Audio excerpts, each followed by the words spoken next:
नमस्कार दोस्तों, कैसे हो सभी? बढ़िया हो? तो देखो, मैंने कल बौद्ध धर्म का जो फर्स्ट पार्ट करवाया था उसमें मैंने बहुत से यानी जो टेस्ट लेता हूँ टेलीग्राम चैनल पे, उसमें कुछ बच्चों में ठीक थे, ज़्यादा नहीं कह सकते। मैंने क्वेश्चन दिया था एक, अरे वो क्वेश्चन तो इतना आसान था कि बौद्ध संघ की स्थापना कहाँ हुई। सारा करके आया बोध गया। अरे बोध गया तो उसको ज्ञान की प्राप्ति हुई थी। बोध गया बिहार में पीपल के वृक्ष के नीचे। फिर क्या हो जाता है आपको भाई? देखो, मेहनत करो, थोड़ा सा और ध्यान से देखा करो वीडियो को। मैं आपको कहता हूँ ना, ये जो बौद्ध धर्म मैंने करवा दिया, चाहे आप फर्स्ट ग्रेड स्कूल भी कहता आरएस लेवल तक का एग्जाम दे देना, दोस्तों क्वेश्चन बाहर नहीं जाएगा। अब विश्वास ही होता है या नहीं है? तो देखो, ध्यान से चीजों को सुना करो और ध्यान से पढ़ा करो। और इस बौद्ध धर्म के जो नोट्स है वो टेलीग्राम और व्हाट्सएप ग्रुप दोनों पे सेंड कर दिए हैं, ठीक है? तो देखो, अपने बौद्ध धर्म पढ़ रहे थे, तो बौद्ध धर्म में मैंने अनेक बातें बताई आपको। बौद्ध धर्म के अंदर अंतिम बात जो की थी वो बौद्ध संघ की थी। बौद्ध संघ की स्थापना कब हुई, कहाँ हुई और इसकी सत्य क्या थी, सारी बातें पढ़ी। आज अपने पढ़ेंगे कि बौद्ध धर्म के प्रमुख जो ग्रंथ हैं वो 3 हैं। कितने ग्रंथ हैं? 3। और ये जो 3 ग्रंथ है, ये तीनों ग्रंथ जो है वो किस भाषा में लिखे हुए हैं? अगर वो आपको क्वेश्चन पूछ ले तो किस भाषा में लिखे हुए हैं? पाली। दोस्तों, तीनों ग्रंथ बहुत महत्वपूर्ण है। अभी 12वीं का एग्जाम हुआ था, उसमें क्वेश्चन पूछा था कि बौद्ध धर्म के 3 ग्रंथ कौन कौन से हैं। सीधा क्वेश्चन आ गया, 2 नंबर का क्वेश्चन था। तो आपको याद होना चाहिए। याद करने की ट्रिक मैं बता देता हूं। सी, चलो आप उल्टा करना, ए बी सी। क्या याद करोगे? A B C. सी से याद कर लेना सुत्त पिटक। क्या याद करोगे? सी से सुत्त पिटक। बी से याद कर लेना विनय पिटक। और ए से याद कर लेना अभिधम पिटक। अभिधम पिटक। इन तीनों ग्रंथ को बौद्ध धर्म के अंदर कहा जाता है त्रिपिटक। त्रिपिटक। बौद्ध धर्म के 3 प्रमुख ग्रंथ हैं, सी बी ए। सी से सुत्त पिटक, बी से विनय पिटक, ए से अभिधम पिटक। 1 मिनट का समय फटाफट तीनों याद करो। सुत्त पिटक, विनय पिटक और अभिधम पिटक। हो गया गुजियात। आगे देखो, थोड़ा सा डीप और चले ना, तो थोड़ी सी इनके बारे में जानकारी लेना कि सर सुत्त पिटक के अंदर क्या उल्लेख है। भगवान बुद्ध ने जो उपदेश दिए थे, इन उपदेशों का जो आकलन है, जो उल्लेख है, वो किसके अंदर है? सुत्त पिटक के अंदर। इस सुत्त पिटक को बौद्ध धर्म की साइक्लोपीडिया कहा जाता है। इंसाइक्लोपीडिया। बौद्ध धर्म की इंसाइक्लोपीडिया किसे कहा जाता है? अगर क्वेश्चन पूछ ले तो किसे कहा जाता है? सुत्त पिटक को। तो सर विनय पिटक के अंदर क्या उल्लेख है? विनय पिटक के अंदर बौद्ध संघ के जो भिक्षु हैं उनके क्या नियम थे, उन नियमों का जो उल्लेख है वो किसके अंदर है? वो विनय पिटक के अंदर है। बौद्ध संघ के भिक्षुओं के नियमों का जो उल्लेख है वो किसमें है? विनय पिटक में। तो सर अभिधम पिटक के अंदर क्या उल्लेख है? अभिधम पिटक के अंदर जो बौद्ध धर्म है, इस बौद्ध धर्म से संबंधित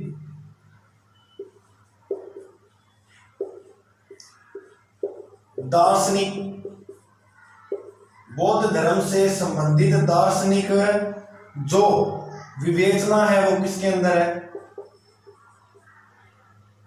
अभिधम पिटक के अंदर। अभिधम पिटक में क्या है? बौद्ध धर्म से संबंधित दार्शनिक विवेचना। विनय पिटक में बौद्ध भिक्षु के नियमों का उल्लेख। सुत्त पिटक के अंदर उपदेशों का जो उपदेश दिए थे, और इसको क्या कहते हैं? बौद्ध धर्म की साइक्लोपीडिया। अब कुछ प्रमुख मठ याद कर लेना। प्रमुख क्या याद कर लेना? मठ। करनी माता के मंदिर को कहा जाता है मठ, याद रखना। प्रमुख मठ में आएगा तवांग मठ। तवांग मठ। फिर आपके सामने नाम आएगा बोधिमड़ा। बोधिमड़ा मठ। फिर नाम आएगा ताबी मठ। एग्जाम की दृष्टि से अगर मैं बात करें तो 3 बहुत महत्वपूर्ण है। तवांग मठ, बोधिमड़ा, टाबी। सर तवांग मठ का है, याद रखनी है सारी बातें। तवांग देखो, तवांग मठ, बोधि मठ, ताबी मठ। एक तो याद कर दो, बो से बोधिमड़ा, बो बै से बिहार। गुरुजी ये में कोई दिक्कत नहीं है, वो तो हमारा क्लियर होगी। अब थोड़े दो याद करना, तवांग जो मठ है वो अरुणाचल प्रदेश के अंदर है, अरुणाचल प्रदेश के अंदर है। जबकि जो टाबी मठ है वो दोस्तों है हिमाचल प्रदेश के अंदर। किसके अंदर है? हिमाचल प्रदेश के अंदर। आगे अपने बात करें तो दोस्तों बौद्ध संघ की जो संगीतियां जो हुई थी, जो सभाएं हुई थी, वो 4 हुई थी। बौद्ध संघ में कितनी सभाएं होती हैं? 4। अब ये बच्चों के क्या याद नहीं होती, बहुत कंफ्यूजन रहती है। तो अगर देखो फर्स्ट पेपर के हिस्ट्री से अपने फर्स्ट पेपर करें, फर्स्ट ग्रेड का, तो उसमें क्या है, बौद्ध धर्म बहुत महत्वपूर्ण है। उसमें मैंने एक बार बच्चों को पढ़ाया था, तो उसमें से जब बौद्ध धर्म का क्वेश्चन आया तो बच्चे मिले थे आकर मेरे को, कहता गुरुजी आ ट्रिक नहीं देखी और बहुत बढ़िया लगी मैंने, हमारा के मैं सिस्टम सेट बैठ गया दिमाग में। अब धारा भी कहानी की होगी, जो ये मैं करवाऊंगा बिल्कुल आसान है, एक बार थोड़ा सुनना। देखो आप पढ़ोगे ना, आपको पता लगेगा हाँ गुरुजी सही है, सब ठीक है। देखो पहले आप अपने क्या करेंगे कि एक डिब्बा बनाएंगे, 8वां बनाया, ठीक है, जगह बना डिब्बा, ओके। अपने कॉलम बनाएंगे,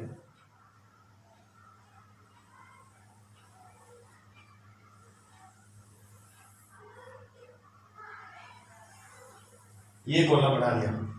अब मैं आपको बता रहा हूं बौद्ध संघ की जो संगीतियां हैं, जो सभाएं हुई थी, वो कितनी हुई थी? 4 हुई थी। अब 4 हुई हैं, पहले तो वो पूछ लेगा क्रम संख्या, यानी कितनी हुई है। पहला ब्रैकेट किसका बन गया? क्रम संख्या का। दूसरा ब्रैकेट में आपको पूछ लेगा समय, यानी जो प्रथम संगीति का आयोजन हुआ था वो कब हुआ था। दूसरे में क्या पूछ लेगा आपको? इसका समय। बात करें नंबर 3 पर, नंबर 3 में आपको पूछ लेगा वो स्थान, कि जो इसका जो वो संगीति की सभा का आयोजन किया था वो कौन से स्थान पर किया था। उसके बाद आपसे क्या पूछ लेगा भाई? स्थान का नाम पूछ लिया। उसके बाद आपसे पूछ लेगा कि जब सभा का आयोजन हुआ था तब राजा कौन था। अब राजा का पूछ लिया। देखो मैं आपको बहुत डीप गहरे अध्ययन से बता रहा हूँ, समझना इस चीज को। गहरा अध्ययन की चीजें हमेशा दोहरी लागे और ई करके आप क्या आया गुरुजी तो के ठाके बामरो मारे समझ ही को नहीं आया। लेकिन आपको मैं कह रहा हूँ ना, जो चीज समझ नहीं आती वो समझो क्वेश्चन आता है उसका सोच से, क्योंकि एग्जामिनर आपको एग्जाम फेल करने के लिए लेता है, ना कि पास करने के लिए। क्योंकि अब मान लो अपने कांस्टेबल का एग्जाम्पल लेते हैं, कांस्टेबल में 5000 पद है, 18.5 लाख लमसम फॉर्म भरे, तो उसको 5000 ही चाहिए। वो 5000 उसको मेहनत करने वाले मिल जाएंगे, है या नहीं है। तो मैंने देखो टेलीग्राम पे एक सूचना डाली थी कि जिस दिन 250 सब्सक्राइबर हो गए टेलीग्राम चैनल पे, उस दिन मोटिवेशन के साथ आएंगे। लेकिन अभी तक चलो आपका अच्छा सहयोग करते रहो, ऐसे ही हो जाएगा। तो फिर क्या पूछ लेगा?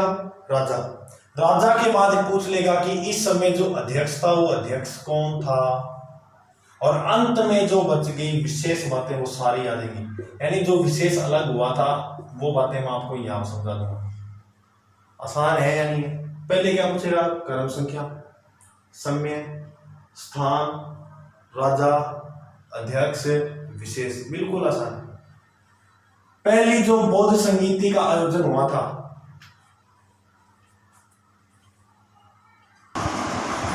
तो दोस्तों नंबर 1 पर देखो ये मैंने लिख लिया क्योंकि अपना टाइम कम से कम वेस्ट हो है। देखो जैसे मैं लिखता हूँ कोई बात नहीं, लिखी नहीं, अपना मैं समझा देता हूँ आपको।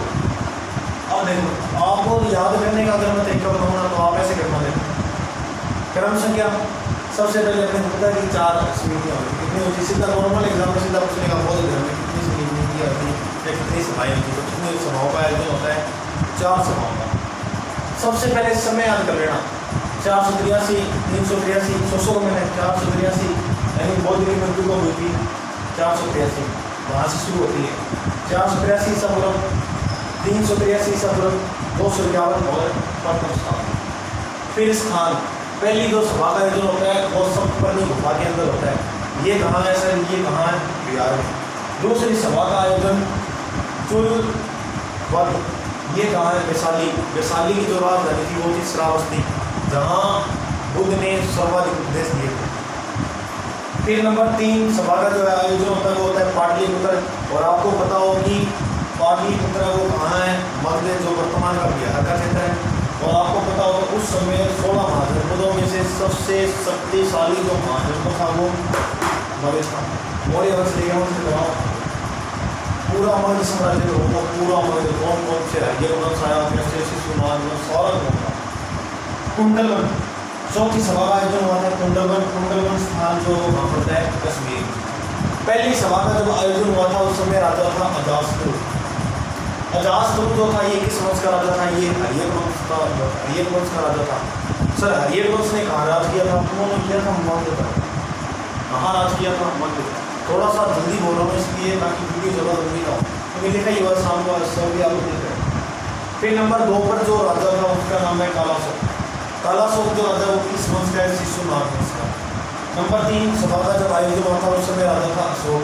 अशोक किस वंश का, सभी को पता है, मौर्य वंश का सबसे महान राजा अशोक था। अशोक ने बौद्ध धर्म का सबसे ज़्यादा प्रचार किया था। किसने किया था, अशोक ने। अब ज्योति सभा का जब आयोजन होता है कश्मीर के अंदर, उस समय राजा था कनिष्क। और कनिष्क जो राजा था ये किस वंश का था, ये कुषाण वंश का राजा था। किस वंश का राजा था, कुषाण वंश का। अब आपसे पूछ लेगा कि जब प्रथम सभा का आयोजन हुआ उस समय अध्यक्ष कौन था। प्रथम सभा का जो अध्यक्ष था वो था पूर्ण महाकश्यप। कौन था, पूर्ण महाकश्यप। दूसरी सभा का सावकमी या इसी को कह सकते हैं सर्वकामनी, ये फर्स्ट ग्रेड में क्वेश्चन आया हुआ है, तो उसमें नाम दिया था सर्वकामनी। तो थे दोनों याद करिए, सावकमी और सर्वकामनी। तीसरी सभा का आयोजन हुआ था उस समय अध्यक्ष था मोगलीपुत्र। और चौथी सभा का जो आयोजन हुआ था उस समय था वसुमित्र। विशेष बात की है प्रथम सभा का जब आयोजन हुआ उस समय शुद्ध पिटक व विनय पिटक का विभाजन किया था। किसने किया था, ए से आनंद, यू से पाली, ए से आनंद, यू से पाली। प्रथम सभा में विभाजन है शुद्ध पिटक व विनय पिटक का। किसने किया, ए से आनंद, यू से पाली। नंबर दूसरी सभा जो हुई थी इस समय संप्रदाय का विभाजन किया था। संप्रदाय का जो विभाजन किया था उसमें से एक संप्रदाय का नाम था थेरावादी, जो आगे चलकर कहलाएगा क्या भाई, हीनयान। ये जो थेरावादी था यह बौद्ध धर्म का सबसे प्राचीन संप्रदाय था। बौद्ध धर्म का सबसे प्राचीन संप्रदाय कौन सा था, तो कौन सा था, थेरावादी। नंबर 2 पे महासंधिक।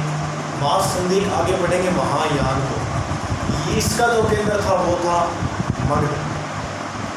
अब तीसरे सभा का जब आयोजन हुआ था इसमें विशेष क्या, इसमें अभिधम पिटक का संकलन किया गया था। अब क्वेश्चन ये क्वेश्चन आपसे पूछेगा कि अभिधम पिटक का जो संकलन किया था वो किस सभा में किया। विनय पिटक व शुद्ध पिटक को जो इन दोनों का जो विभाजन किया था वो किस सभा में किया, वह किसने किया, ए से आनंद, यू से उपाली। तीसरी यानी चौथी जब सभा हुई थी, तीसरी पढ़ लिया पिटक का संकलन है। चौथी जो सभा हुई थी प्रथम शताब्दी में कुंडलवन स्थान कश्मीर के अंदर कनिष्क राजा था कुषाण वंश का, वसुमित्र अध्यक्ष था। यहाँ पर बौद्ध धर्म का विभाजन हो गया। बौद्ध धर्म 2 भागों में बट गया। Number 1 Hinayana, number 2 Mahayana. इस महायान को महासंधिक भी कहते हैं। मैं से महायान, मैं से महासंधिक। हीनयान को थेरावादी संप्रदाय भी कहते हैं। तो ये थोड़ा सा याद है। अब महायान और हीनयान जो है ये संप्रदाय, थोड़ी सी बातें और बौद्ध धर्म की वो मैं लेके आऊँगा नेक्स्ट पार्ट में।